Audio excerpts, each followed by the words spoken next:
On this, let's go now live to Brisbane and bring in the Minister for Emergency Management, Murray Watt. So as we heard there, perhaps it's not quite looking as bad as 2019, but we did hear in that year, why weren't we better prepared? How confident are you that no matter what the fire season brings this time around, we won't be saying, why didn't we do this? Why didn't we do that? Well, good afternoon, Tom, and I'm actually speaking to you from the Australasian Fire Authorities Council conference that's being held in Brisbane, where we literally have thousands of people from around Australia coming together to discuss and prepare in exactly that way. We've taken a lot of steps as a relatively new federal government to make sure that we are much better prepared for fire seasons and other natural disasters than what we've seen federally before. We actually began preparations with the state and territory governments for this fire season before the last disaster season had even finished, because we knew we were likely to face a more serious fire season. I think there's also some other really important things that have changed nationally since the Black Summer fires. We've obviously now got one integrated national emergency management agency, rather than spreading those responsibilities across different portfolios and different ministers. We do have an additional large aerial fire tanker, a big water bomber, that's available compared to what we had in Black Summer, as well as many more helicopters to do the job as well. We have a new fire danger rating system to make it much easier to explain to people what the fire risk they might be facing in their community is. But the reality is we do need everyone to do their role here. Obviously, governments have got a role to play in being prepared. But as you heard from Rob Webb, the head of AFAC, we do need to make sure that communities and individuals are prepared and following and getting ready for a bushfire plan for themselves as well. So you did say amongst that answer, as a relatively new government, are you preparing the ground there to be able to say afterwards, there's only so much we can do in a short period of time, or are you saying we really are ready, whatever the season brings us? Yeah, look, all of the advice to me, Tom, is that we are ready, and I noticed in the press conferences that the press conference that the Fire Commissioners held here this morning, they said that they felt they were as well prepared as they possibly could be. But, you know, obviously it depends on the nature of the fire season. They have prepared for a difficult fire season, getting the equipment on board that needs to be obtained, making sure that we have volunteers and paid personnel ready to go as well.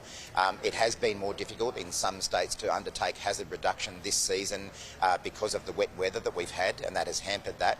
But I know that a number of states are throwing extra resources at that to undertake even more burns before the fire season approaches.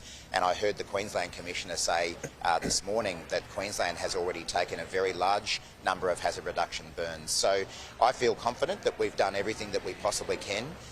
We'll obviously keep working with the states to make sure that's the case, but as I say, we also need community members to make sure that they're ready in their own properties as well.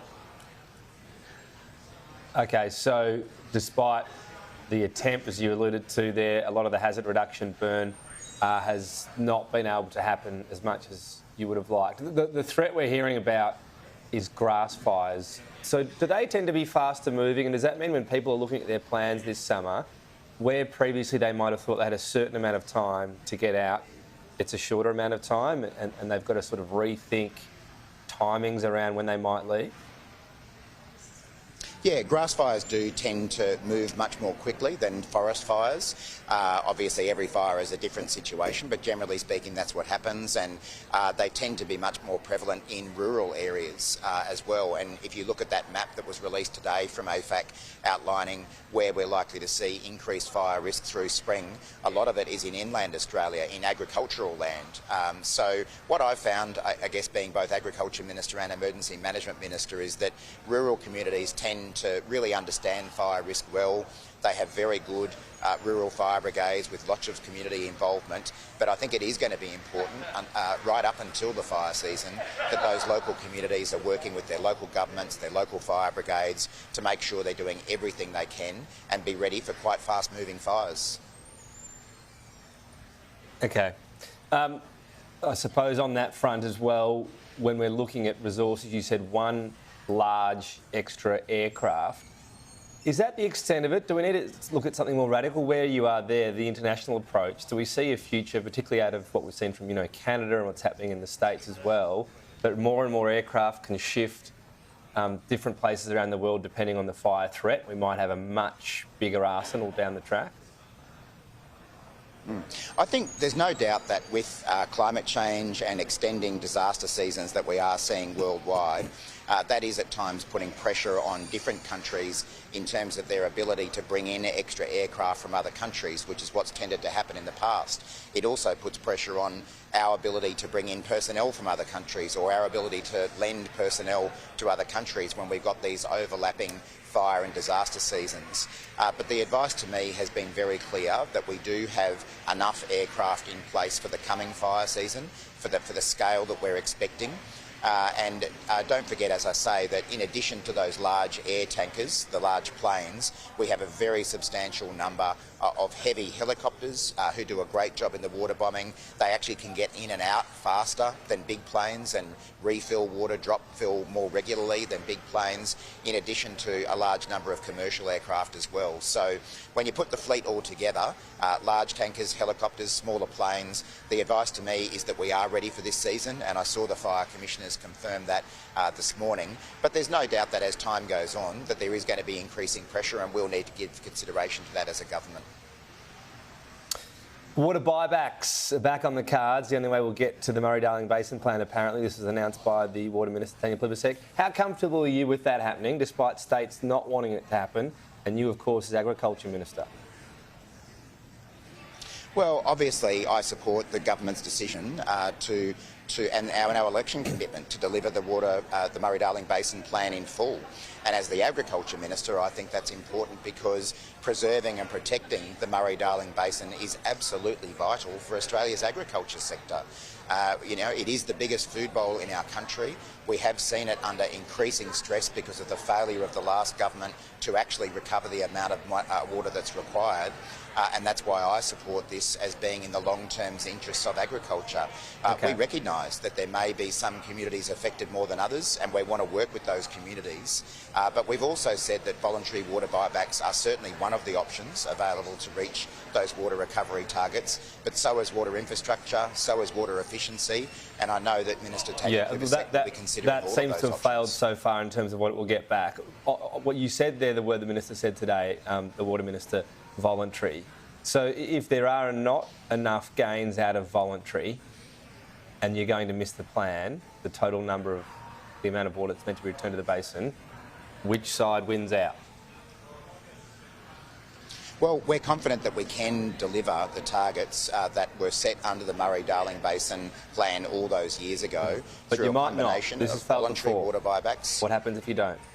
Well, it's failed before because the previous coalition government made no attempt to actually deliver the water at the Murray-Darling plan and actually tied it up in knots to prevent that being achieved at the long-term cost of Australian agriculture.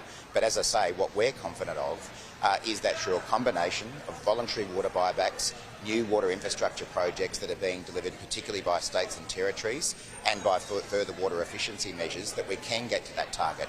There's obviously a lot of work to be done on implementing that policy, and I know that Tanya's already in discussions with the stakeholders about that, and I'll be supporting that effort as well.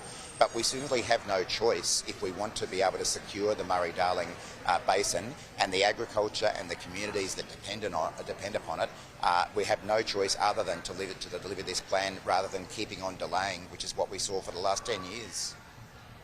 Well, there is a delay within this as well, but what you seem to be indicating there, the science that's been put into this and the health of the system, you cannot afford to fail. So if it has to get to the compulsory side of water buybacks, so be it.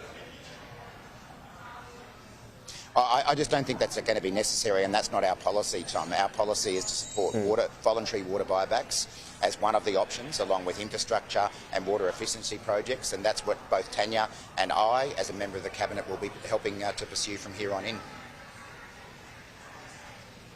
Okay, so in terms of any decision on that, you'll just broach that at a later point. There wasn't a discussion around what happens if we do fail, what's our principle, because it becomes a zero-sum game at that point? No, there hasn't been, because our plan is to deliver the Murray-Darling Basin plan in full, as we committed to do heading into the election, in partnership with states and territories, and we've obviously got all but one of the states and territories to sign up to this, through substantial funding from the federal government and a lot of work from states, territories and industry, and we're confident that we can do so. You get my point, though. We've all got a plan A. We all hope it works. Sometimes you need a plan B. No. Well, we as I say, our policy is to support voluntary water buybacks. We think that we can achieve the plan. It won't be easy, but we think we can achieve the plan through a combination of those measures: voluntary water buybacks, infrastructure, and efficiencies. Minister, appreciate your time today. Thank you.